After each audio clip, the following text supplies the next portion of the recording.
expert, Russia's Arena tank defense wasn't the failure it seemed.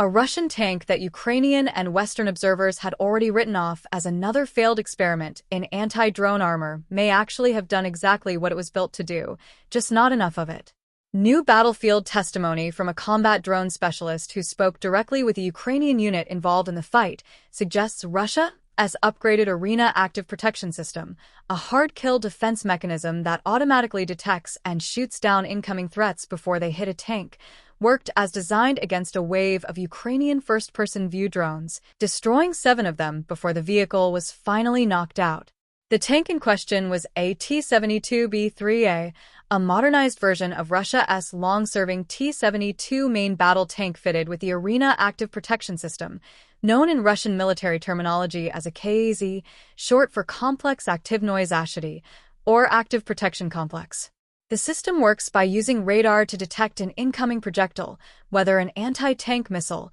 a rocket-propelled grenade, or, in its newly upgraded form, a small first-person view drone, the same cheap, remotely piloted aircraft that pilots fly directly into targets using a live video feed. Once the radar spots a threat, Arena automatically fires a small explosive countermeasure to intercept and destroy it in midair before it reaches the tank's armor. Dmytro Putiata, a combat drone warfare specialist, said he and Rob Lee, a senior fellow at the Foreign Policy Research Institute, who has become a widely cited analyst of the war in Ukraine, spoke directly with one of the Ukrainian units that took part in the engagement to determine whether the system actually worked. Rob Lee and I had a conversation with one of the units that took part in that operation and saw whether that system effectively working or not. And, unfortunately, it works. At one tank, that system destroyed 7 FPV drones. In general, it took from 15 to 20 FPV drones to destroy a tank. There were 7 of them,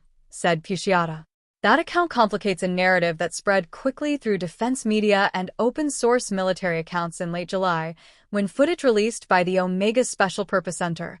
a unit of Ukraine's National Guard, appeared to show a T-72B3A tank taking a direct FPV drone hit to the rear without any visible response from its Arena system. Outlets including Militarny and Defense Blog reported the incident as the first publicly documented failure of Russia's upgraded anti-drone protection, and the story circulated widely as evidence that the system's radar could not reliably distinguish small, slow-moving drones from other objects. Andrei Tarasenko, an armored vehicle analyst, offered a more detailed technical read of the same underlying footage, which was originally compiled and released by Ukraine's security service. Tarasenko noted that the video also showed a Russian T-72B3M with only its standard factory-installed anti-drone cage,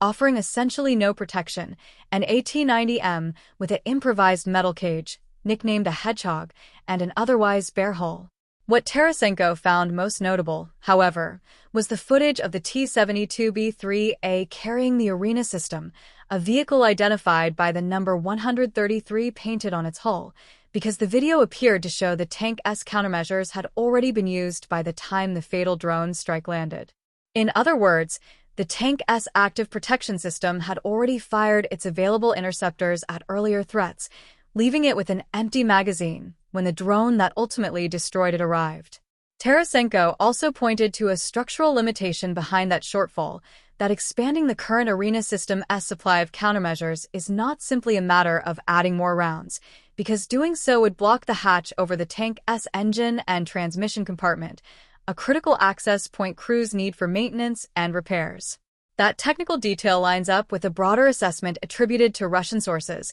who acknowledged that the current version of the upgraded Arena system would have been far more useful earlier in the war, sometime between 2023 and 2025, before Ukraine's drone tactics evolved to the point of overwhelming a tank with a dozen or more FPV attacks in a single engagement. Those sources conceded that meaningfully increasing the number of interceptor rounds the system carries is unlikely given the physical size of the Arena unit and the limited space available on the tank's exterior, a constraint that suggests Russian engineers face a genuine design ceiling rather than a simple fix. Taken together, the emerging picture is more complicated than either the initial system failed headlines or Russian state media's promotional claims about Arena's effectiveness would suggest. The tank's active protection system appears to have functioned exactly as engineered, intercepting drone after drone in real combat conditions, but Ukrainian forces adapted by simply sending more drones than the system could physically stop,